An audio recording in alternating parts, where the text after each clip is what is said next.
Listen! Welcome, everyone, to Nintendo Voice Chat, episode 368. We have an awesome show for you, as usual. Today on the show, we're going to bring you the latest news. A couple of announcements have just hit that have me very excited, like Super Meat Boy. We're going to talk about the games we're playing, and then we have a special guest for the second half of the show. We're going to talk about Rocket League coming to the Nintendo Switch. But before we go into all of that, here's your panel. Hey. We only have 3 people here right now because we have to leave room for our guest later. Who are you? You said that sort of anticlimactically. You said before, let me introduce. I'm so sorry. Here's your panel. Yet again, these two idiots. Just great people, though. I know you guys said no, but we have Zach back. Whatever.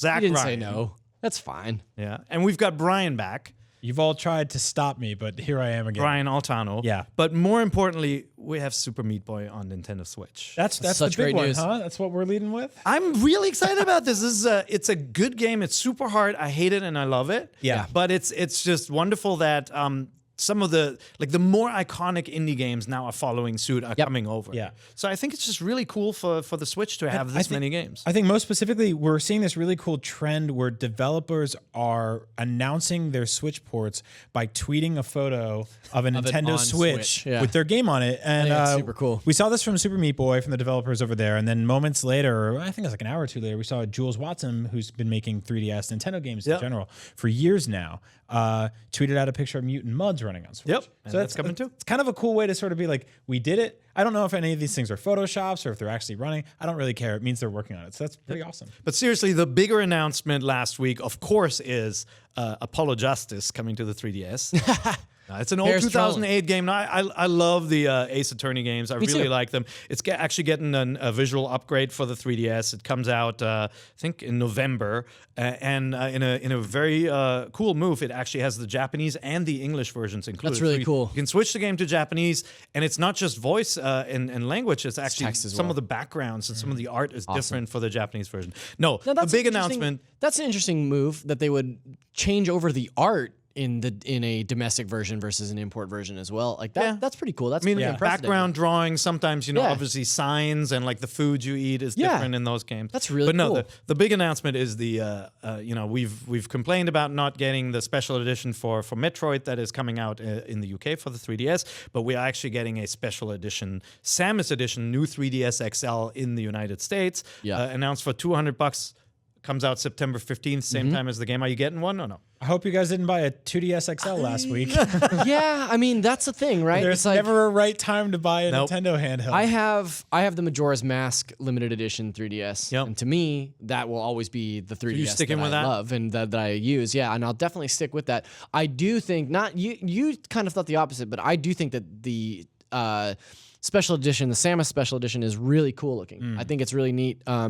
If you're a huge Metroid fan and you've been holding out for the new 3DS, then this is obviously the move to make. But that being said, I'm already all in on a 3DS. Do you like it? I don't Do you necessarily like the need- way it looks, Brian? I don't like it at all. Okay. Like Wow. Zach mentioned the Majora's Mask one. I think that thing is gorgeous. Like I think that's like a perfect way to handle the design. It's got sort of elements from the 4 major dungeons in that game, kind of emboldened on the back. It's got the masks. Yeah, and it's gold, right? It's got this glow to it. It's awesome. You see it, and you want That's to why I pick it bought up. it because it was baller. Yeah, it's really cool looking. And this one is sort of, it's got this silhouette of Samus in her pose from Metroid Prime, which we saw remade for This the one, new right? for the new ones coming out. Yeah. With the they arm actually, out, yeah. They actually, in official like artwork, which they've been like pretty cool and trickling out, they redid that pose from Prime. And it's that sort of like leaning back, like on one knee, arm cannon out.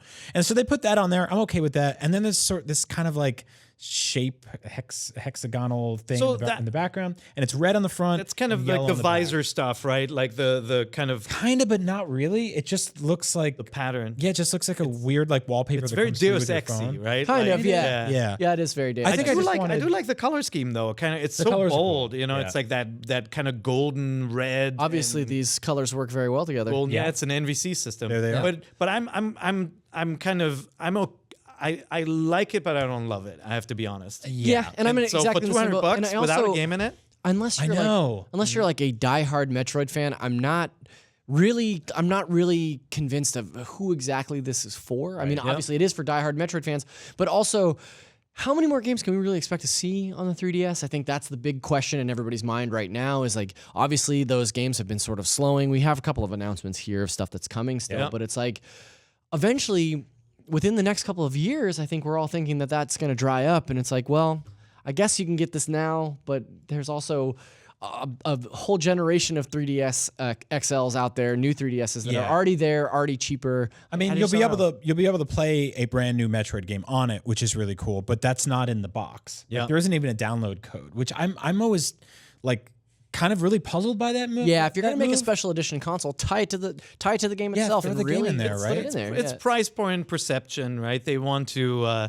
and obviously they do have a special edition in the US which has the soundtrack, right? And they don't want to kind of lock you in where people go, oh man, I wanted the soundtrack and the system and this. And I understand why they offer some of that stuff a la carte, but it still sucks. At that price. You saw the attach rate numbers for Breath of the Wild when the Switch launched, and we found out that game sold more copies than Switches, which means that people bought 2 copies, like I did. I bought that game digitally, and I also bought one of the big like special edition boxes because it's a cool box and it came with some extra stuff.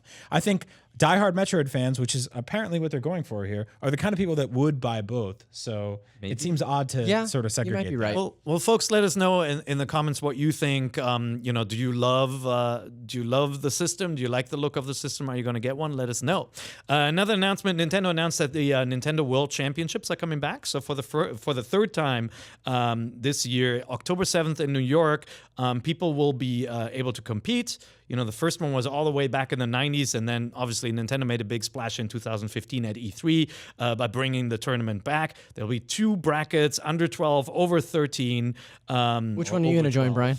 Which one are you going to do? Both. Okay. Nice. I have a fake mustache. The game may surprise you that they chose as the headliner. It's Mario Kart 7. Yeah. Yeah. So, the old Mario Kart 7, but of course, that's because you can participate when you go to Best Buy stores, play it there, get your qualifying times in and all that, and then, go to the big event and compete there. Yeah, I'm a big fan of this whole thing because like that old logo is really cool. Like that whole all the fanfare, the history behind the Nintendo World Championship is really cool. So it's cool to see that keep going. I think as a retro Nintendo fan and somebody who grew up in a time when the Nintendo World Champions was still a thing, it's really exciting to see that, especially that retro logo. Like they still use the same branding and they're bringing it back to a new audience. I think it's really cool. Yeah, I kind of want that shirt. That thing's really cool. You want that shirt? Yeah. Well, let's buy them. Let's get them together. Do you want that apple? Do you want that apple you can get for following the Zelda news feed? Oh yeah. That was my main problem with Breath of the Wild. Let's break this down. There were not enough apples in that game. I never had enough apples. Okay, how can I get more apples in Breath of the Wild? The hardest to find item in Zelda Breath of the Wild. All right, we don't mean to confuse you, but a new update rolled out where Nintendo now can give out incentives for following the news feeds on the Switch. If you go into the news section, you can sign up for a channel, and then you get updates, and there are now rewards tied to it. And if you follow the Zelda feed, obviously, hopefully, there'll be greater things in the future. But one such reward was an apple. Yeah, so the way this works is you subscribe to the in-game apple? In-game apple. You subscribe to the news. You didn't get your apple? What? You didn't get your apple? Put it up, man. Okay, keep going, Brian. You subscribe to the newsfeed, and if you launch the game through the newsfeed, which has like this weird ad for dogs in the game, they're like, dogs can be your friend in the game, which is not really true because you can't pet them. I was going to say, can you finally pet them? You can't pet them yet. So but you can run around them, and then they lead you to buried stuff. But they're like, you know what? You know who really loves apples is dogs. So they give you like apples and steaks. So basically, you launch the game. Dog eat an apple in Me my neither. life. That's insane. If you launch the game through this feed, apples and steaks fall from the sky like you scanned an amiibo, which is just weird. And I guess then you have to bring them to a dog if you want, or you can just eat them on the field like a weird dude. Look, I love the concept. I think it's a really cool marketing idea to get you to subscribe to a newsletter, right? Basically, which is what that is. But yeah, they could have launched it with something more meaningful. So hopefully we'll see some stuff from that. Yeah, I hope we get some cooler stuff later on. Yeah. So a bunch of games are coming out next week. We're not going to talk about these this week. Sonic Mania, obviously, which we have seen, but we can't talk about yet. Chicken Wiggle, which we played on the 3DS. You mentioned Mutant Muds. Yep. Same tiny 2-man dev team is working on this. Very feels a lot like it, and we'll talk about that a little bit more when you guys have had a chance to play more of it. yet. I'm digging it so far. But another update that came out was ARMS. Yeah. You know, and you're a big ARMS fan. I think you've stuck with it much longer than we have. Yes, I have a couple of arms myself that I like to employ occasionally. Beautiful. Here they arms are. you got there, yeah. I'll wiggle them around like this. ARMS. So Nintendo's been doing a really interesting thing with ARMS, and I think more so than they have for Mario Kart or even Splatoon is that they are continually making these minor tweaks. And we've kind of caught some flack a couple of times by missing a few of these smaller updates, and they rolled out a really big update to ARMS this week. Missing on NVC. We didn't talk about and it I think it's we've just run up against bigger news in the last couple of weeks than an ARMS update, but people want to know about the stuff that's going on with ARMS. And as somebody that's, in between rounds of Splatoon, I'll occasionally jump back into ARMS and keep playing. And that is a really cool game. And I think that it's not. People obviously really dig it, and it's sold really well, but I don't think the conversation is really happening there as much as it's happening for Splatoon and I think it's for Zelda. Specifically, as what you're saying, I think Splatoon sort of cannibalized that conversation. Yeah. I think that like those games, like when we look back on this year, when we look at these, like this sort of every month there's been a significant Nintendo release, and I think in some ways that's been fantastic because we always have something new to play. But in other ways, the momentum of ARMS pretty much just stopped. It goes just like this. Just like that, and just then the arm got wiggly and it fell. But Splatoon came out, and we all just moved right onto that, and they've had these like weekend, Splatfest and all this other stuff, and it's sort of just taken over that conversation. But yeah, I'm the same way. I still like fire up ARMS every now and then. So some of the updates they released now, they're tweaks, right? So they added new training exercises. So they got training It's exercises. not going to get you excited though, right? Like what's the exciting part of this update? I really dig the training exercises, or the idea that there would be training exercises, because as a casual ARMS player myself, I often feel like I'm still playing the game incorrectly. So the idea that I can jump in and do some training exercises and get ready for like competitive play online, like that's really cool to me. They changed the way that the rush gauge fills, which is great because that means that wasted punches don't yield a reward. Yep. There's 3 to 4 player modes that that shows target switch instructions. So that's actually really good. That's a good update, because it was confusing when you played with more than 2 players because you have to switch the targets, and it wasn't readily apparent. And I think a lot of people who just jumped into the game really struggled with that, always facing the wrong person. So that's a cool little update. That's a huge update. Yeah. Right. Adjusted hitboxes is probably the biggest one. Okay. Just being able to I think the thing about ARMS is that it started.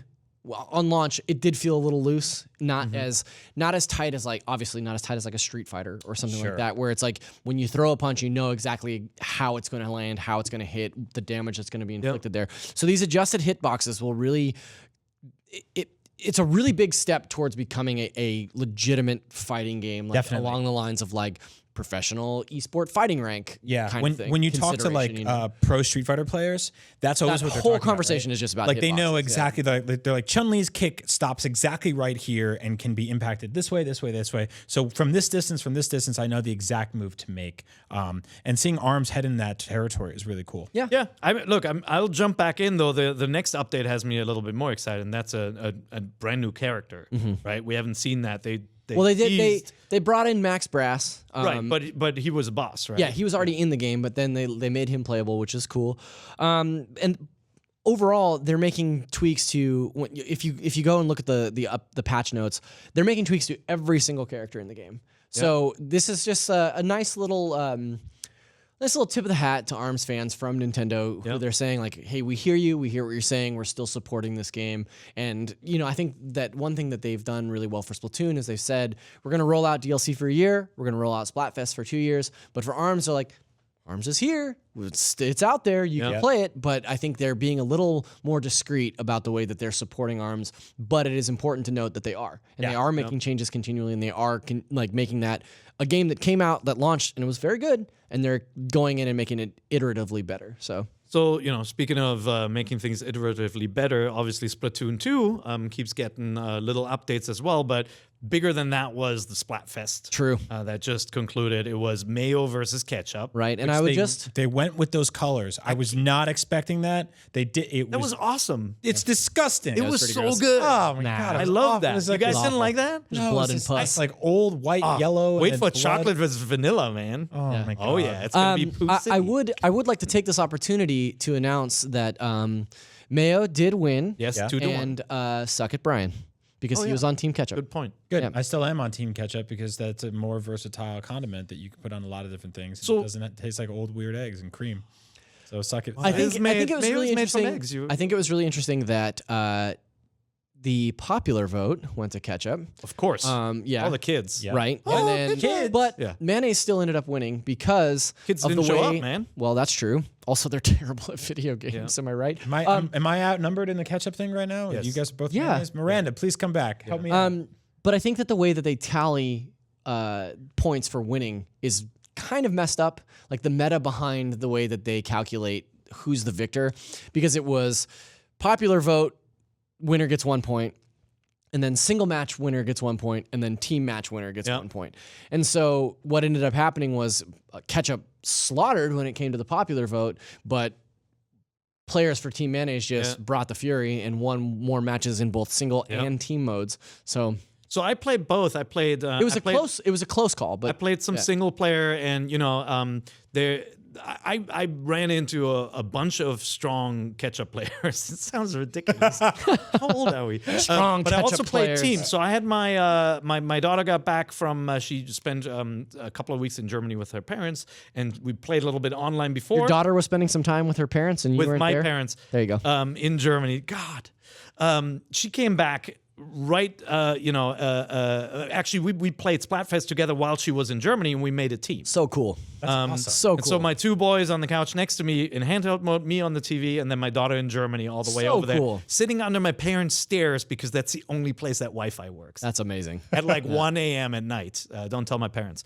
But we played, and we had an awesome time. It was just really great playing with a diverse team. We had a roller, we had a sniper, we had, dualies, and aerospray. It was so much fun. We didn't stop playing until we all hit King and Queen level. That's great. And I had a fantastic time, and I just love the concept of Splatfest, like to go back and compete for something and have that kind of team allegiance. It worked really well for me.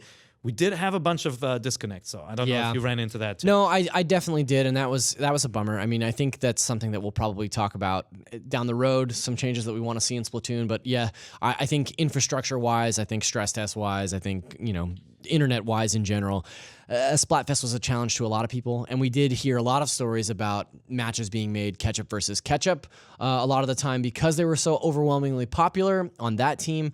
I think that more so than anything is going to have to be the problem that Nintendo rectifies is like, how do you get people to split evenly between those two teams? Because like if you have a 70-30 split, you're going to end up with way more people just playing their own teams. Right. Yeah. And there are a couple of other issues. Just teaming up with a friend was just very difficult. I didn't have this problem in the end because we're 4 people, so we had a team we could play team mode. But there really isn't a reason to not support teaming up with a friend who's on the same team and sticking together. So a bunch of infrastructure changes that I would certainly welcome for the future, and it might be something we talk about in a future episode of NVC. But before we get to that, let's talk about the games we're playing. And as usual, it's a huge list of indie games that it seems like every week new indie games, and not just ports of older games like Super Meat Boy, but actually games that are now releasing day and date with the PC and Steam counterpart. I think that's like one of the most sort of fascinating things we're seeing on Switch is that games that would used to just launch on Steam or on Steam and a bunch of other platforms are launching day and date on Switch and Steam at the same time. And they're like games you might not have heard of, you might not have paid attention to. I find myself, and I've said many times, I think we all have in the show, like gravitating towards games on Switch that I might not normally play because of that handheld appeal, right? Yeah, like absolutely. That thing that you can just kind of curl up on the couch or sit on an airplane or in a car or something like that. Hopefully not while you're driving, and just play some video There's games. a challenge. So first up, we've got from Tiny Build, we have Phantom Trigger. It's $15. Yeah. I haven't been able to play this yet. Have you guys played it? Yeah, so I haven't played it, but I have seen the trailer, and correct me if I'm wrong here, but it gives off this super cool kind of like hyper light drifter vibe. Definitely. So I put some time in last night, a couple hours. I really dig this game.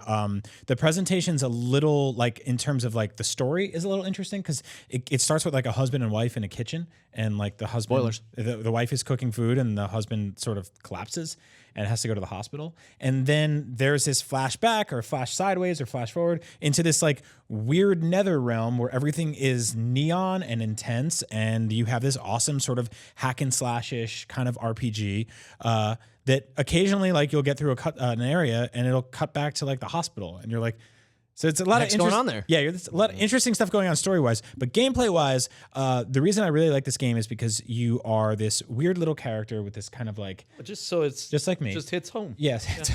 You have this... You have Really weird little gremlin. just a weird little goblin boy. Hateful little man. I'm not hateful, and I am not little. I am kind of gremlin or goblin-esque. Well, I will take that. You're shrinking. I'm not, well, not vertically. Get back to the topic at hand. We don't have that much time. Son of a...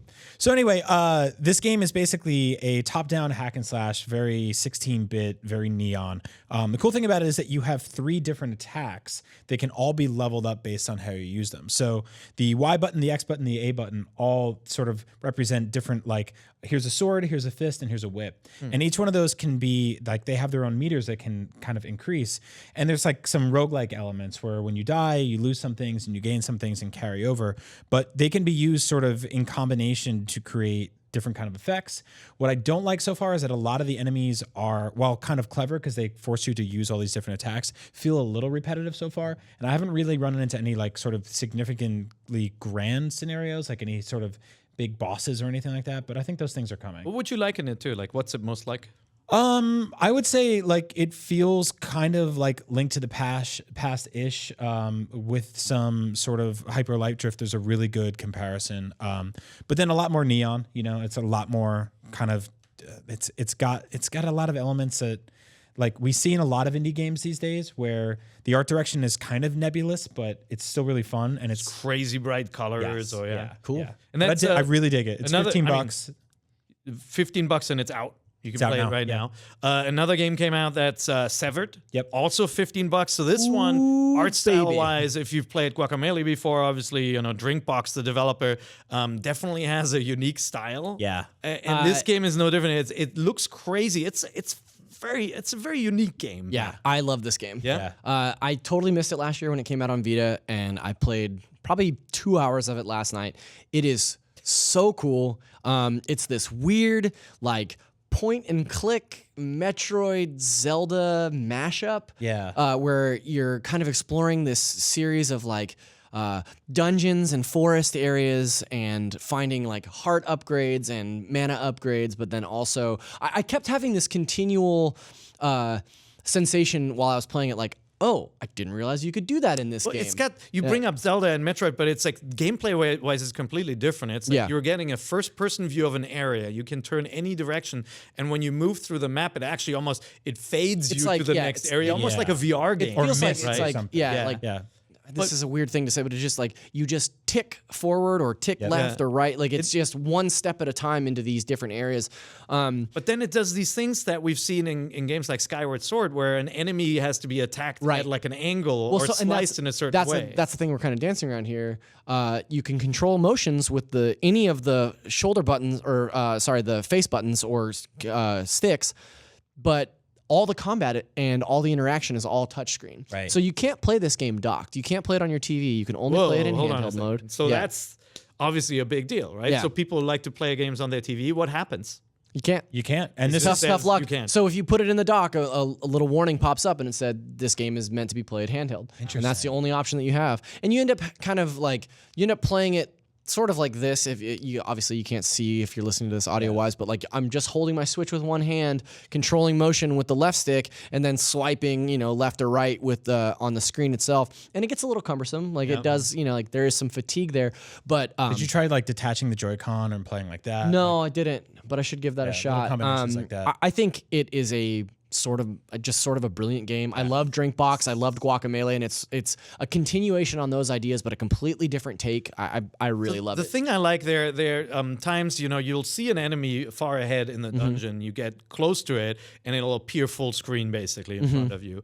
And then another enemy may appear behind you, So- and it shows you. That's when the And you have depth to really kicks time in. manage between the two. Like It's attack this- this guy for a little bit, build up your meter, turn around. You can get up to a point where I don't know. I haven't seen any more than 3 enemies at a time, but it's this crazy risk reward gameplay, almost like the way that you play Dark Souls, where you're like, okay, I can get in a few more hits here, and then I have to attack this enemy to negate his incoming attack, or I have to turn around and block somebody. And so you have these time gauges that you're watching where it's like, as one enemy's fills, you have to attack to the left and then watch the gauge to your right so that you can turn back this way and fight this enemy at the right time. And there's times when if you attack and they block, you lose your special meter, and it's just... And it all kind of falls apart. So there's these systems that are stacked one on top of each other in combat that really introduce a lot of depth really fast. Like the learning curve is really steep. It's a super cool game. Like the sort of like multitasking micromanagement of the systems of that is where Severed really shines for me.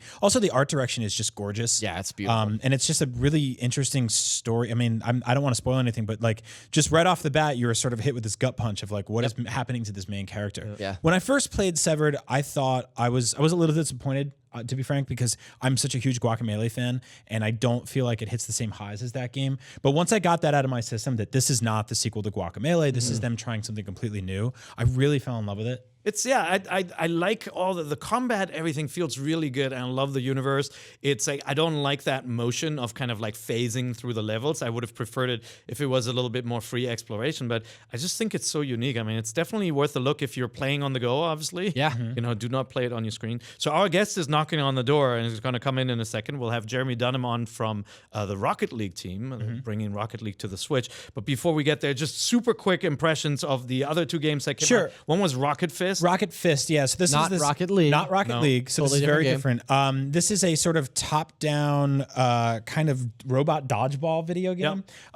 Presentation-wise, it's a little bare bones. The music isn't great. The graphics are kind of like minimalist and a little, kind of, to be frank, a little uninspired here and there. But when you get down to the gameplay, it's really fun. It's got a bunch of single-player stuff that you can play through against bots. But there's like a multiplayer mode that feels very sort of like Wii Sports. Where you get multiple people around a Switch and you can all play with different Joy-Cons. And your basically thing is there are these balls you pick up and you throw them at each other and try to kill each other. And that's it. And it's very simple, but it's all physics-based. So it's like pool, basically, right? You want to bounce the shots off the walls to hit the enemies. Some enemies take multiple hits. They pick up the balls that you shoot and shoot them back at you. So it can be really frantic, but I haven't tried the multiplayer yet, so I definitely want to do we should play later. It's cool. And finally, Ironcast. This is one of the hardest games I've ever had to describe. So it's a sort of a steampunk-based or steampunk-inspired turn-based strategy RPG with match 3 puzzle elements and permadeath. Nice. So it's just all of the buzzwords. And I was like, when I first started playing this game, I was like, this is exceptionally obtuse. This is like so confusing. And then it sort of locked in and I was like, I kind of get it. So the main crux of this game is you've got this sort of like match 3 style puzzle situation in the middle, kind of like Puzzle and Dragons or Zookeeper or something like that.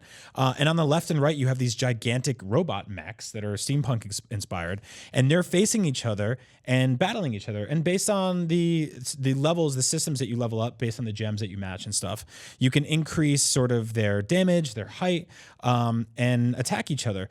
There are so many little microsystems at play throughout all of this that it gets like incredibly confusing. And if you lose a mech, it's pretty much gone for good. But you can go in the shop and get more. This is a really deep game. It's really interesting. It's definitely not for anyone, or for not anyone, for everyone. It's not for anyone. No one should ever play this game. There's your box quote. No, it's a really special, really interesting game. So go check this one out. I think I'm going to play a lot of it because it's just really cool. Very cool. Those are our impressions of the latest games that came out for the Switch this week. We'll have more next week, as we said. Hopefully Sonic, we'll be able to talk about that, and then Chicken Wiggle on the DS. And I'm sure there'll be lots of new announcements. But we're going to take a little break. We will make Jeremy Dunham from Psionics. He'll magically appear in that spot over there. So stay tuned if you want to learn more about Rocket League, which we have played on many other platforms before and loved it. And so we have high hopes for it for the Switch version too. And welcome back to NVC for our second half here. As promised, we have a special guest this week, and that guest is Jeremy Dunham. Welcome, Jeremy. What's up, Jeremy? Jeremy, who the hell are you? I'm just a guy. I work at Psionics. I'm the vice president of publishing over there, and I used to work here at IGN. I was going to say, you look a little familiar. We've seen each other around for a little bit. I was here for 10 years. So did you cross over with Brian and Zach at all, or no? Obviously not. No. I started in 1999. I left in 2009 to go work at Zipper Interactive, which used to be a Sony development studio, and I went to Psyonix about 3.5 years ago. I think you quit just as I started. Yeah. Which I knew you were coming. I wasn't had to get personal, out. but Yeah, it wasn't no. So you That's were crazy to think about because you actually quit. Let's see, several years before I started. you guys cross over? No, yeah, we crossed over in the lobby about 20 minutes ago. So I don't think NVC obviously didn't exist back No. then, but Week in Review with 2 eyes existed, right? It did, yep. And I also What? started Podcast Beyond. I was and, going to just say. made all the editors do all their platform specific podcasts, which they all hated. We have fond memories of that time. Yes. So Jeremy obviously responsible for a lot of the stuff that you're seeing today, like Beyond. Yeah. Beyond. And carrying that torch. also feared for his ferocity as editor-in-chief back in the days, making just you were like a bulldog when it came to reviews. at Yes, IGN. yeah. I had this gigantic Excel. I sent it to you. I know. There's a gigantic Excel list that I kept of every game on every platform that I would then assign to all the editors site-wide. And I looked at it so much that I actually, when I worked here, I knew every release date for every game on every platform by memory. So people would always just ask me, when's that coming out? And you would know? Yeah, I would know. I can't do that anymore because I'm now much older and I can barely there's also remember like back then there was only 30, Hundreds. We did 30, a- 40 games ever. there were hundreds. There were a lot, and he insisted on reviewing all of them. All of That's them. what he's famous for. Well, we he's used like, to- your review for Putt Putt's Big Adventure. We is would 2 review like weeks Imagine late. puppy babies and stuff like that. Yeah, Imagine yeah, Puppy it was me. Babies is a home run. Can you imagine them? It was it was a different site focus then, right? Yeah. At that time, we were still very much a hardcore site, and it was What are you trying to say, Dunham? it was really well. Right now, it's a much different site, right? You're much broader appeal than it was when I was here. He saved himself there. Yeah, Yeah, it was, yeah. I have We're still had lots of hardcore, practice. Yeah, Keep going, yeah, but the whole idea then was I wanted us to be the resource for any opinion you wanted about any game out there. You'd have somewhere to turn to, and you'd at least have someone's opinion on this game, no matter how big or small it was. And that was the whole idea behind it. Sure. But in practice, it definitely was could be an unwieldy beast. And Craig Harris, in particular, who had the most games because he was working on the Game Boy, he was like, "Geez, I have to do another one. I just wrote 2 reviews today." He was. But yeah, pretty good credit yeah, there. well, you know, he sat next to me for years. But yeah, so I think that you retired that I think immediately when I left. But yeah, I remember those days very fondly. I loved working here. I loved working with the people that were here. It was very much like a family, and I learned a lot. Everything that I learned here, I now took with me to the other places I've worked now at Psyonix, which I hope to never leave. I love it there. And it taught me a lot. It taught me everything I know about the games business. Well, we loved that time too. Yeah. So I was gonna say, like, at what point were you like, I'm tired of, or not tired of? I've covered video games a lot. I'm ready to make some. Yeah. Like, how do people make that leap? I mean, honestly, one of the reasons that I left was because there was a certain point, and I can't pinpoint a moment or a time. I just kept waking up saying, man, I really want to make my own games as opposed to writing about someone else's. And at that point, I'd already done, I don't know, hundreds, if not more than 1,000 reviews personally, plus all the articles and other things. And I was always a writer by nature, even before I worked at IGN. I like to create stories, and so I just had this desire to kind of move on to a different chapter, and I needed that. And it's also, I mean, frankly speaking, I loved our old format, and I was very resistant. The resistant kind of old guy, like, no, I like it better this way. And so, and so for me, I thought it was a perfect opportunity. No, video I was a big fan of. It was just the wider stream, the list heavy stuff. I liked the many page reviews and really digging in there. You like the super, yeah. I mean, Yeah. you were definitely, you were there in an era where gaming was really, games media was really for core gamers, people who are looking for breakdowns. Yes. And how are the graphics in this game, and how does the sound of this game compare to the other, Exactly. right? Like, it was like resolutions were talked about, Right. And as gaming became more mainstream, there were a lot of people who just never flipped to page 2. No, I think Grand Theft Auto 5 was at IGN was probably the last big multi-page review we did here. And I think even then people were like, well, just tell me in a tweet if it's good or not. And it's like, well, it's kind of hard to do. Well, it that. is. So it is. Yeah. Fortunately for you, in the time since your departure, Yeah. we've gotten away from doing those list type things. So Yeah, and like, I mean, if we learned anything from when we learned anything from Back to the Future, it's that certain things come back, right? Like, I do think there's a time now where people who consume text reviews are probably going to be different people from those who watch a video review, who are different people from those who watch just a Let's Play to get a sense of what Well, it and is. they're different from the people that just scroll to the bottom and just want to see that score too. So Like, actually- you're talking about catering to multiple audiences. So I actually think with the, since reviews have scores, you can actually go for multi-page reviews or longer, more in-depth content. I think there's definitely an audience for that. So we keep on looking at that. But we should talk a little bit about your game too. oh yeah, That's probably. probably Rocket League. Yeah. Oh, is that the game you made? Yeah. Okay. So, I mean, for us, for some of the folks who've worked here a long time ago, just kind of turning on the Nintendo live stream during E3 and seeing you pop up on the screen, it's like, oh my God, it's Jeremy. Yeah, I did. What are you doing there? My kids had the same reaction. They that was actually really great. I was the fact that I had that opportunity at all with Corey, who's our creative director. Was sort of something I never thought would ever happen. I never thought I'd be in any sort of Nintendo presentation at all. And for a long time, I didn't even know if Rocket League would ever be on a Nintendo platform at all because the architecture is so different on the Switch compared to PC, Xbox, PlayStation 4. Sure. That for the longest time, we weren't even sure if we'd be able to do the game on the system. So the fact that actually came to be and Nintendo was so excited about Rocket League, I mean, they're really, really excited, which has been great for us because awesome. they've been fantastic to work with. It was sort of like a blur, but it was one that was fantastic, and the reception was great. So, I mean, we're happy. So did they come to you guys and say, hey, look, we really believe in what you've got here. We want it in our system. Or did you start playing around with like Switch architecture and just start building Rocket League for a Switch and say, hey, look what we made? It was the former. They actually came to us and they said, hey, we're working on this new system. And we had to sign a whole bunch of stuff that says, kidding. don't tell anyone. Yeah. And they said, they gave us the hard sell. They're like, this is what we want to do. We're putting a lot behind it. We believe in it.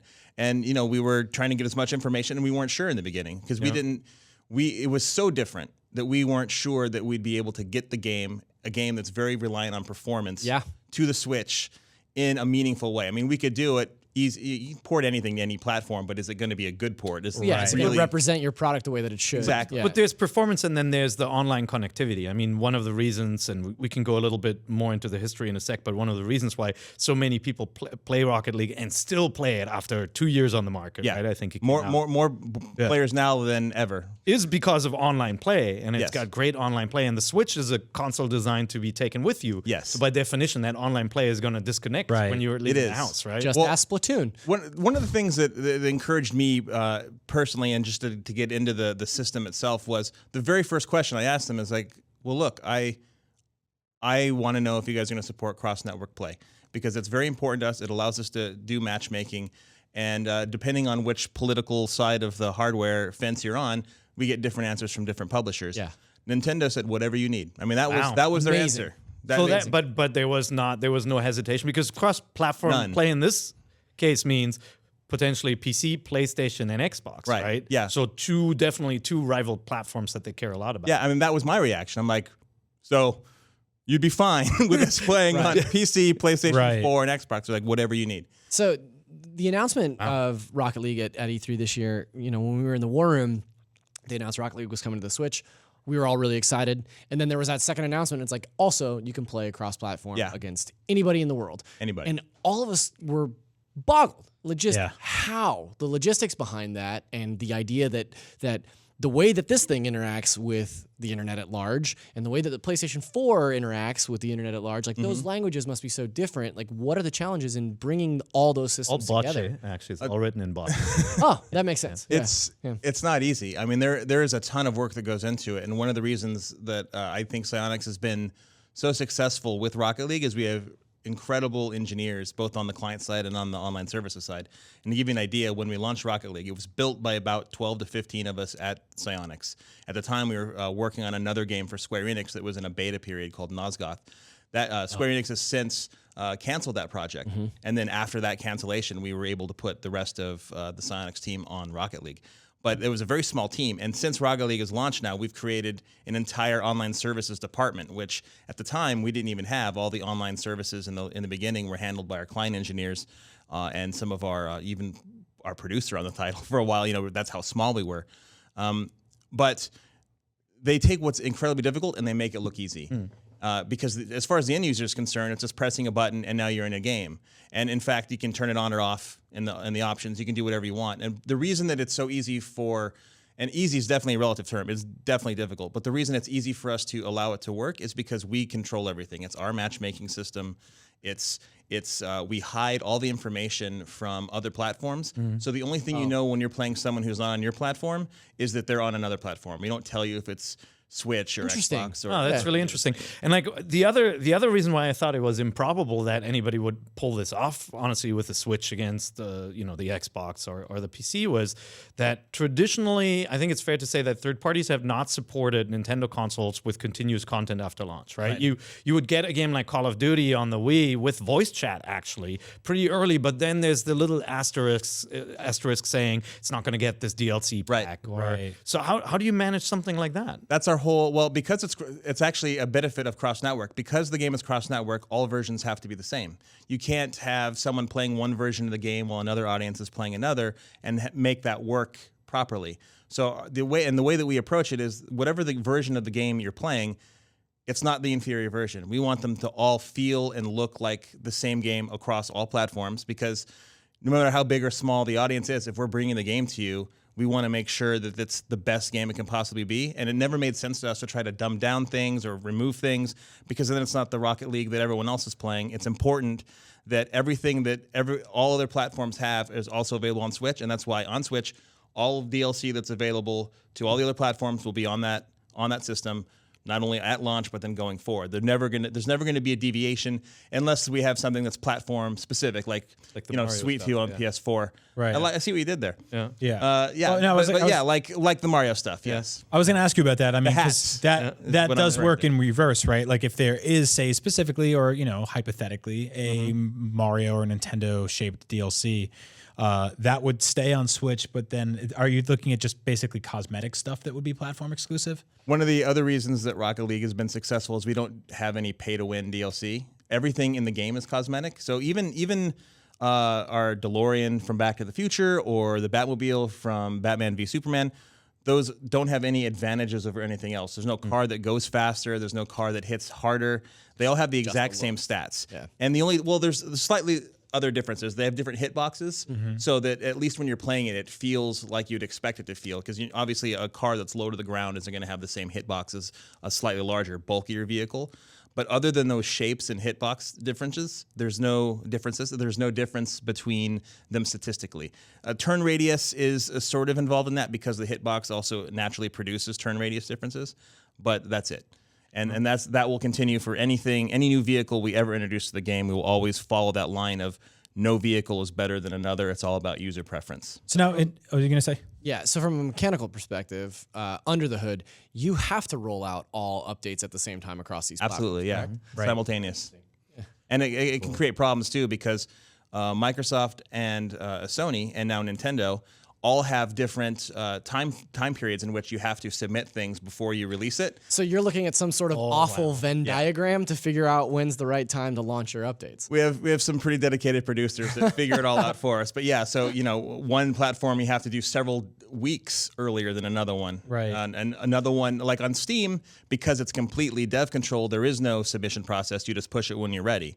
So from a development standpoint, that's always the preferred one, because we can just be working on something until the moment before we hit it live. But on consoles, the reality is you have to plan, in some cases, days in advance, and others weeks, but it doesn't matter because they all have to happen at the same time. So you have to go for the furthest out possible time. So it's like Nintendo a little more meticulous with what they do let or not let on the store? Is like certification more difficult with them? We haven't hit the certification point with the game yet, and that's actually why one of the reasons we haven't announced a release date outside of holiday is because we can't commit to a specific date, and we're not going to until we know what that date is. Right.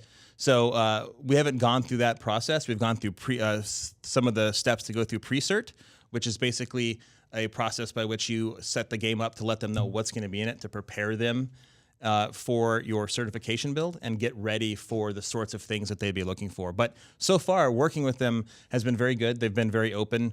Documentation is easily accessed, and they have some very helpful people they'll answer all our questions. And how is working with the system? I mean, the setup, the buttons are very similar, obviously, to the other consoles. But have you run into anything where you have to kind of cater to the fact that the controllers are a different shape or that the rumble is different? Any of these things? Some of the challenges that we had is if you play with the Joy-Con instead of a Pro controller, which we're obviously going to say play with the Pro controller because it's more conducive to the game, is we have quick chat icons. And that also ties into cross-network. We don't allow people to speak to each other across platforms in terms of text or voice, but we do have quick communication with the directional pad. And when you're using a Joy-Con and you need to use that for chat, but also you need to move around and handle your camera and do all these other things, that presented some challenges. But we think we've got it figured out. We had quite a few people from the media come and play it at E3. And all of the feedback when they played it was, it feels like Rocket League. So awesome. For us, that's the best compliment. The best thing to hear, Yeah. But yeah, there are definitely challenges with that, and we're always trying to make refinements so that we can get it as close to the ideal experience as possible. If you're playing it like that, when you're not playing it like tabletop mode, for example, it's fine. Once you move into tabletop and you're only using a single Joy-Con, it can be I see challenging. you're supporting the single too. Yeah. So I was going to ask you. I mean, you were obviously one of the first teams to get early Switch hardware before it had a full name and everything like that. What was it like, sort of like opening that box for the first time? Does it look anything like what we saw here? Did you find out more about sort of the bells and whistles of the system as time went on? They gave us a pretty good heads up before we got the dev kits. They had some pretty detailed documentation, and they walked us through a lot of what was expected before the dev kits were even available. And a lot of what's funny is when I was on this side of it, when I was on games editorial, you have this vision of the first time you see hardware for the first time, like, oh, here it is. Yeah. Here's the Xbox One X, and here's the Switch, and all these other things. But really, it's just a cardboard box with a black piece of plastic in it. Yeah, that's what you're like. Well, here it is. Yeah, I think. But I mean, it was cool. We're glad to get it. The sort of difference between a professional dev kit and the actual retail build of a console or a handheld is always fascinating to me because it's usually just a big black box with like some stickers on the side. It has like this weird like Metal Gear code word on the side of it. It's like NXT-03 or something like that. Oh yeah, it's a little anticlimactic in that sense, but it's incredibly beneficial once you do have it and you can start messing around with it and find out, oh, this isn't as hard as we thought, or here's something we thought wouldn't be a problem that turns out we really now have to start reevaluating how we're approaching it. The Joy-Con issue I mentioned earlier was one of our big concerns where we were really concerned about it. And then once we started messing with, like, okay, this isn't so bad. You're talking about the single Joy-Con. Single, not when it's not. It's tabletop mode basically. Right. Yeah. So when you saw this system though for the first time, did it immediately click for you and the team, or did you look at it and you said, "Oh man, like is this gonna work?" Because we got to be honest, right? Even on NVC here, we're like, it's a cool idea, but will it be powerful enough? How's that docking thing going to work? Wait, will games have different controls, right? Did it immediately click? Or it didn't. No, it didn't immediately. We had to think about it. We had to really, because it was the first time we saw it. It was Dave Haywood and who's our CEO, and myself, and then our creative director Corey Davis. That's who Nintendo presented it to, and we had long discussions afterwards about the pros and the cons and what it really meant, and. I see what you did there. Yeah, and we really bringing had it back. the pros and the Joy-Cons, and we had to really assess what it would mean for Rocket League, because without using the system, we had to think about the controls, which are incredibly important, and because it was also a handheld system, things like latency and other very important issues to Rocket League were at the top of our mind. But the more we learned about the system, the more we got to mess around with it. It assuaged those fears. We didn't even commit to Nintendo that we were going to release the game until around April. So, I mean, before, I think actually a couple people from IGN had asked us for quotes, and I responded with, we're investigating it, because we were. Right. We didn't know for sure until April of this year that, okay, we're absolutely going to do this, because we wanted to make sure that we didn't jump in without knowing more about the system, or did jump in and found out, oh, wow, that was a big mistake, and that was right. Yeah, backpedal. you guys didn't want to just promise something was going to happen and then hit a wall. No. And then that's very smart. I mean, at the time, I don't think anybody knew anything about Nintendo's online infrastructure and all of that. There were a lot most of us still don't. Yeah. Still a lot of big question marks there. But so just kind of going back a little bit again, I mentioned the game originally came out in 2015 on the PC and the PS4 at the time, right? Yeah. I saw it before it came out. You guys were here. We did this indie open house event at IGN. Before that, I think Doug said, "Hey, do you guys want to play this car soccer game? Yep. I'll buy you pizza. Check it out." And I feel like in hindsight, I think you guys had a hard time getting anybody to pay attention to the game. Yeah. And I remember the first time I played it, I was like, this is awesome. But nobody will buy a car soccer game. Like I'm European. I love soccer. I love cars. But just kind of like that mixture, we're born with that. Yeah. But that The that two mixture tenements of being European. but that mixture, there's also male on your front. Yeah, right. But big three, that they mixture call them. felt like it would stand in the way of the game becoming a success in the US. And then it became a huge success. Yeah. Can you talk a little bit about that? What happened? How did it happen? Well, it's a very complicated answer. It's actually a sequel, right? The first game came out in 2008 on PlayStation 3. It was called Supersonic Acrobatic Rocket-Powered Battle Cars. Yeah, it rolls right off the tongue. Right off the tongue. And actually, it was so long that the characters couldn't fit in the PS3 storefront. Perfect. So they had to make like special adjustments for it to fit there. So you guys are marketing geniuses. I wasn't there at the time. Okay. But the Rocket League choice was a better one. But I mean, the what we had to do is, first of all, we had to break down what were the roadblocks for the original battle cars. And first of all, the climate was much different when Battle Cars 1 came out. It was in 2008. And as you know, I was working here. As you know, at the time, downloadable games were not considered at the level that they are now. They were just sort of extra stuff that kind of had a preconceived notion that they had hit a certain quality bar just because of what the sort of game that they are by default, right? Well, there was also specifically on like Xbox Live, there was actually a size limit of what you could actually call a downloadable game, which I believe was like 500 megabytes at one point. No, that's later. Later, right? When it launched, smaller. it was 50 megabytes in 2005 when Xbox 360 came out. So you had all these sort of creative constraints that we really hadn't seen since like the NES in terms of like, this is what you have to do to make this game here. So by nature, downloadable games were smaller. We even had a show here hosted by Damon Hatfield called On the Download, where we're like, these are all the hot games you could download this week. And now that's just every game. It was considered to be a different platform. Like everybody did their, all games media sites did their Game of the Year awards and had a category just for downloadable games. Just like indie still for a lot of them is a category instead of it just being like, no, these are our games. These are all games. Exactly. They have different budgets, but the fun you derive can be equal. It can. Not depending on the format. And so, but it had that going against it right off the bat. And then you also had the fact that Psyonix did not have any money to promote the game. It didn't have a PR team. It didn't have a marketing team. It didn't have any of the things that the large AAA studios had in place to promote it. Yep. And you also had things like YouTube that was just sort of getting its footing. Twitch didn't exist. Social media was just really kind of taking off. And so all of these different factors that really played into the success of Rocket League didn't exist yet.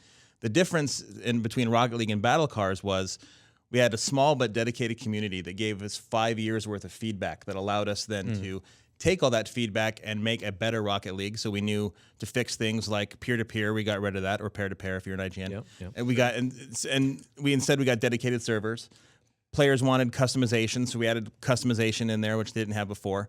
They wanted the ability to have the vehicle react the way in a more responsive way, so we improved our physics engine. And we just obviously took advantage of the fact that we had better technology on a PS4 and a PC than we did on PS3. So that was the beginnings of how the Rocket League approach started. And then, again, we still didn't have any extra money for PR or marketing. So our approach was, how do we get the game to be seen, knowing that it has a roadblock of, is this even something people are interested in? And the idea, that's where the PlayStation Plus idea came from, because Dave told me, he's like, we don't have any extra money to promote this game, and we're working on Nosgoth. This is our passion project, but Nosgoth is our focus. Figure out how to do something with this, because we believe in it. We just can't do anything more than we're already doing. You decided to give it away for free. So the approach was, the idea was, we put it on PlayStation Plus, and the fact that Sony put so much marketing, less so, it feels less so now than then at that point. But at that point, they put so much marketing behind their free games of the month that they could essentially do the marketing for us. So if we were to give the game away for free, and we would come out with DLC in a quick enough manner, that could help us recoup some of the losses. Granted, our DLC was inexpensive. You get a cut. I mean, it's not completely free for you, right? Like you guys get paid too by Sony, obviously. But then DLC is where you make your money. Yeah. Well, that was our thought. Actually, technically, we sold a whole bunch of Rocket Leagues, right? We've sold an enormous amount. But at the time, our thinking was we'll recoup that while we sell the PC version, and all this goodwill, hopefully, towards the game would then bleed over into the PC market, and people would play. And because we had cross-network play, the PC crowd, which is typically not feet first into a console-based release, would give it a shot because they have a massive audience to play against right off the bat. And so it was all these different factors that kind of helped influence that PlayStation Plus decision. And then what worked out for us, unfortunately, especially since our DLC didn't come out as quickly as we wanted. We didn't even have our concept for a DLC until right before we launched the game. Or I should say what that first DLC would be. We knew what it was, but we didn't know what the actual items would be. And then we basically used that Sony marketing machine to then power the rest of Rocket League and then really hammer home the idea of community first, which is Psyonix's company motto, and make sure that now what we're going to do is we're going to give the audience everything that they ask for as quickly as we can, and no matter what information we have to deliver, good or bad, we will deliver it to them and feel like we're a very accessible, compassionate, caring developer, because we are. And by doing those things, we thought that would help us build enough of a reputation to be given the benefit of the doubt, and it worked because that's. I was going to say all of that sounds like incredibly calculated, but it also terrifying. Yeah, like there's the total opportunity that just you give the game away for free to a bunch of people, and they're like, thanks. And they delete it from their hard drives. Yeah. I mean, we see on I cover the PlayStation side here at IGN. I'm hosting your old show.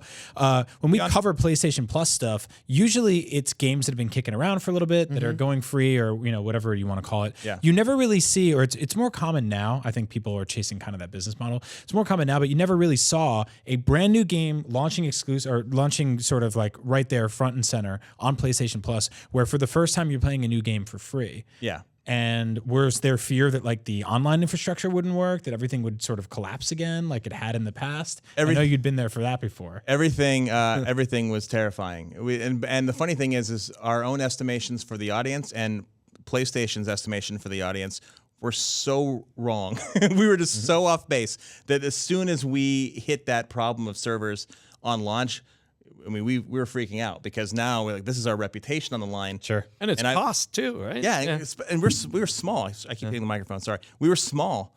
And I kept having flashbacks to the SimCity launch when they had so many issues because of that online connectivity problem. And it broke that game's neck. I mean, let's be honest, right? It did, right? And they actually ended up, I played that game, and they ended up fixing all the issues that were a problem for it. They went in and they made it really good.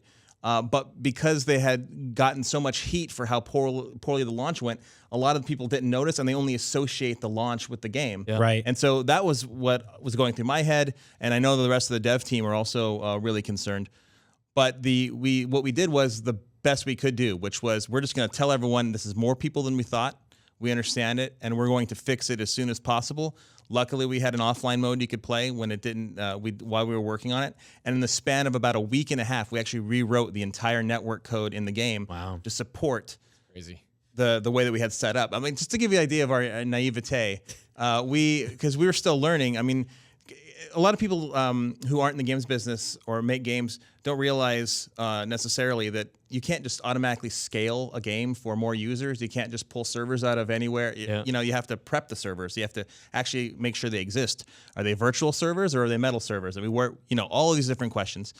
And also, because of the way we built the game and we didn't expect the sorts of numbers that we had, the server calls that we were making for things like trophies and the news feed and actual matchmaking, they were all going to the same place.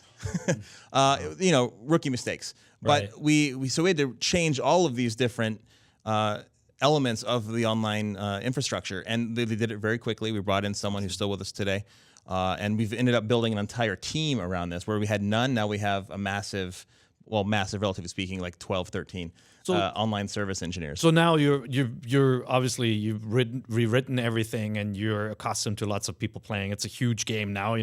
Fast forward to today, where it's a success. We have in our kitchen, we have eight consoles hooked up, and the two games that are always being played are Overwatch and Rocket League. Awesome. Right? But so now you have it coming out on Nintendo Switch. Yep. Is there anything you have to do, or are you basically you're ready for that? Because IGN's sister under the old IGN company umbrella. We had a company called GameSpy Technologies, and we actually had Todd, who ran it on NVC before, to talk about the partnership that GameSpy back in the days had with Nintendo. It powered battle cards, by the way, GameSpy. Oh, it did. Well, it also powered Mario Kart on the Kart Wii, DS. and Or Wii, they were saying, all right, well, Nintendo people don't play games online. We're ready for it. And then Mario Kart launched, and they're like, holy crap. I mean, so many people hit these servers and went online day one. It was a big surprise to everybody involved. Like, what do you think the Switch version is going to be like for Rocket League? So it's not just, to borrow the name of the system, it's not just like switching on an extra service. We do have to do a lot of custom work.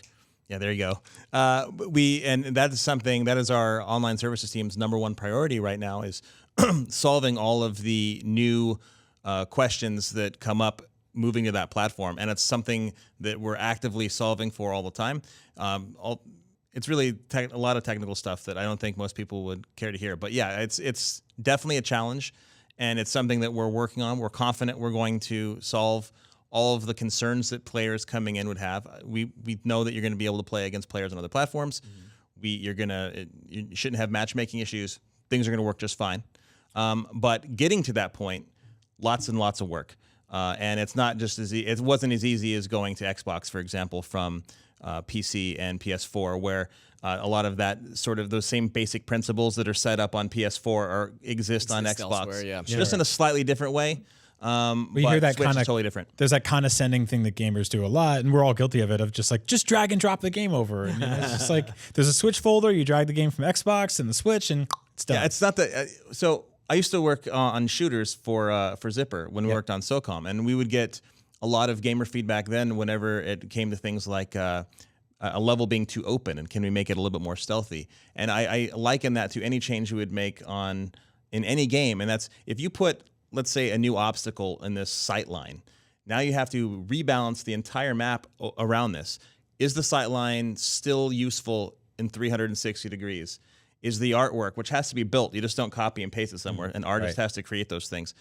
Is it up to the same standards you have on the rest of the map?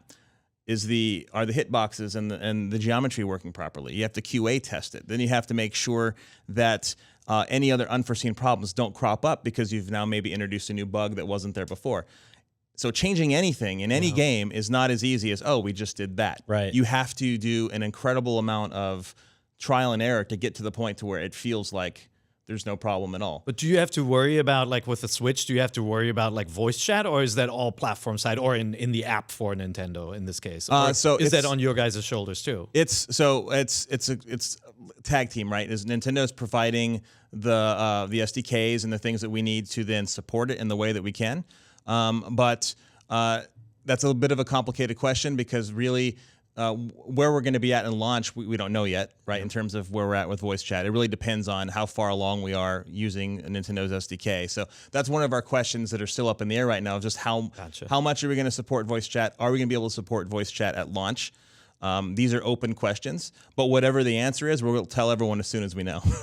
So obviously, Nintendo's online service right now is free. Everybody can play it, but it will move to a pay structure as well. And they've announced a system that sounds a little bit like PS Plus, but it's classic games that are online enabled that are being made playable. So are you going to make us an 8-bit Rocket League for that? I would like to do that. Wouldn't that be cool? I was actually, no joke, I was thinking about that last night when I was making dinner. I was like, man, we should really do like a retro Rocket League. That'd be so cool. 16-bit isometric Rocket League. Like a D-make, You could make, you could have Lightning Strike twice and have that one for free included with the Nintendo service. So we have an entirely dedicated prototype team at Psyonix to think about what projects we're working on next and to think up new ideas for things that maybe the live dev team, which is most of the studio, isn't working or is working on. And right now, we don't have anything that kind of uniquely interesting to Rocket League. They're all kind of other ideas. Yeah. So I don't know what the chances are of me actually going to them and saying, "Can we do this?" Would be, but I, personally speaking, come on, we're friends. I know you're not as I'm a retro. I'm a retro guy too, right? But it's we have so many crazy ideas that I think it might be difficult to convince the team to do a slightly different version of Rocket League when they have all these other ideas. Bear's trying to offer Jeremy $20 to make Rocket League. I would say never say never, because we have a ton of game fans at the studio. Also, lots of retro fans. We actually have not one but two retro gaming cover bands at our studio. That's very impressive. Yeah. Awesome. So I mean, we have that kind of lineage, but we're also incredibly psychotic when it comes to making Rocket League as good as possible, and we focus on it so much that if that would serve as a distraction to create a different Rocket League, it won't happen. Sure. Hey, Jeremy, thank you so much for answering all our questions. Can you stick around for a couple of minutes while we Sure. answer some user questions as well? Absolutely. Awesome. Cool. You got some Thanks, got Jeremy. some fan So every week here at IGN and on NVC, we reach out to the Facebook group, or we go to our IGN and Nintendo Voice Chat official Twitter page, or we check our emails at nvc@ign.com, and we take your questions and we read them on the show in a little section called the question block. Today we got a question from Alan. He asks, quick question for everyone. With Nintendo E3 booth being themed the past 2 years, do you think or hope that we'll see a Metroid themed booth in the future? If so, what would you like to see there? What do you think will be next year's theme? Let the E3 2018 speculation begin. I can't even think about E3 yet. Yeah, but it's we're really doing it. terrifying. Why did me you to do think that about to that. us? Yeah. Is E3 fun for you on the dev side? It wasn't fun for me on the Nintendo side. I've never liked E3. Really? I like- I still love it. It's I get still- excited to I still see all get this terrified of it though. I used to get excited about E3 before I started working here, and then now I don't anymore. What? Well, we make Zach That's do not all true. the planning and all the I really love scheduling. E3. and all that. Yeah, I can see why you don't like that. Yeah. But so I mean, my answer is like Metroid Prime is going to be one of their big games. Yeah. Obviously, hopefully it'll be ready to be shown at that show. And then, I mean, if I think about the franchises that they've given that royal treatment to, it was Mario.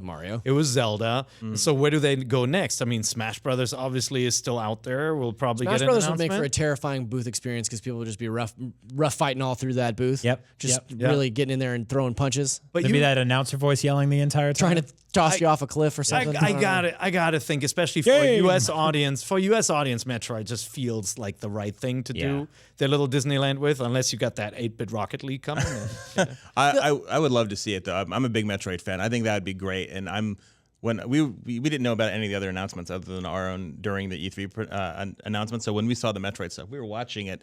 I have Stephanie here off stage. We were watching it, and I got super excited when I was like, "Oh, it's Metroid!" I can't even imagine being able to walk into like a fully built out Planet Zebes. Like, Yep. yeah.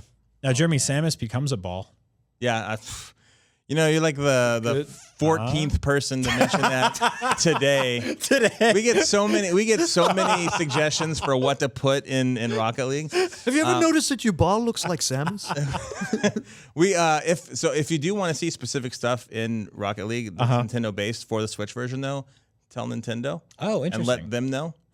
Because they are the keepers of their own IP. Right. So the stuff that looks like it's something that the community would really want, hit them first, and then that gives us the fuel to go after it. Okay. I feel like That's Mario's an insider tip. I like that. Mario's out there hanging out with like weird Donkey Kong rabbits and stuff like that now. Sure. So the rules happen. they're out the window. Anything goes. So yeah, Folks, who knows? you heard Jeremy. Yeah. Nintendo fans, tweet at Nintendo of America and tell them you'd love to see some Samus rolling around with That's some right. cars. Greg asks, "Hey everyone, question 1: do you think we'll get any Nintendo franchise game that would only use touch to incorporate touch heavily into gameplay on the Switch? So a touch-only game from first party. We've seen a couple. We talked about Severed earlier, but nothing specifically from Nintendo has been touch only. Do you guys think we'll see anything like that? If they were to do something touch only, I'd have to assume that it would be WarioWare. WarioWare touched on the DS was that? No, that wasn't on DS. It was Yeah, no, it was on DS. It was on DS, yeah.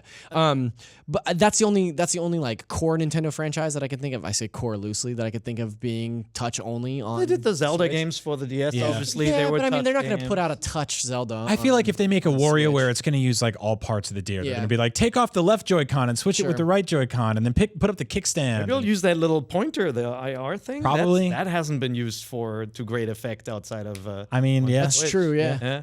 But I don't think Nintendo would make a touch-only game for Switch. I think they're all about adjusting the play experience to how you're playing with the system, and like I don't think they want to ever limit anybody. Like it just feels very un-Nintendo, don't you think? yeah. Yeah. We'll see. I mean, they do have a decade plus legacy of touchscreen only games that they've been developing for their own platforms. So Or like a virtual console, I could see it, like that limitation. Sure. But you can still do Joy-Con pointer with touchscreen games too. Right. You Yeah. could still make it work. And he says, question 1, part 2. I swear that's the end of it.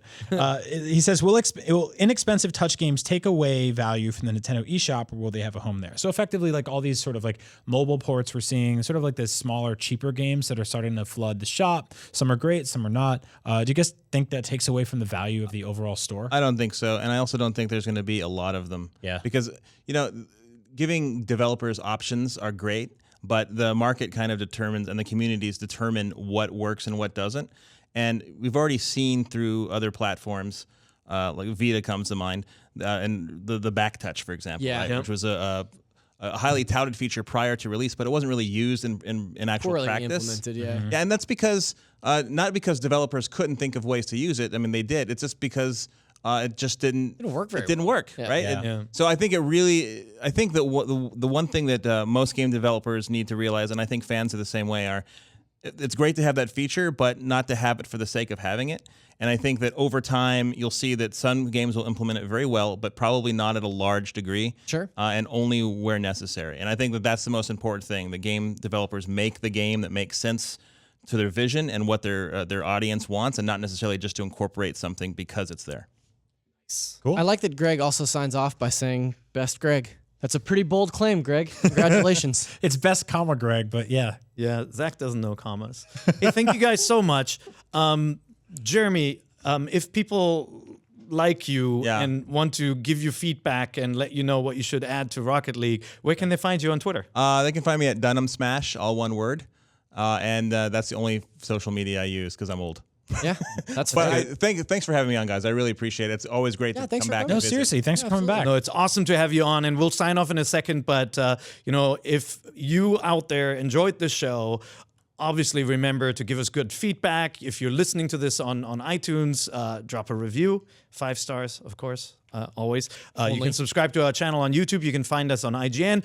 But there are other shows that you could be watching too. For example, we have the founder and one of the current hosts of Beyond, one of our big podcasts, and has been around for, God, how many years now? 10 years. 10 years, yeah. 10 years. Jeez, yeah, it's ancient. So check that out too if you have a PlayStation. But also the IGN show on Disney XD is back.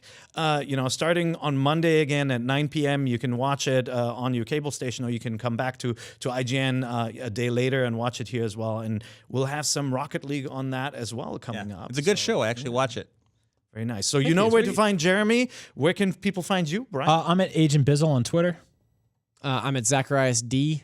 And also don't forget to follow the NVC podcast at NVC Podcast. On Twitter. Then, join the Facebook group. There's the Nintendo Voice Chat Podcast Forums, which has 7,000 members now. So, you could be next. And you can find me at PairIGN on Twitter. And we'll see you next week again.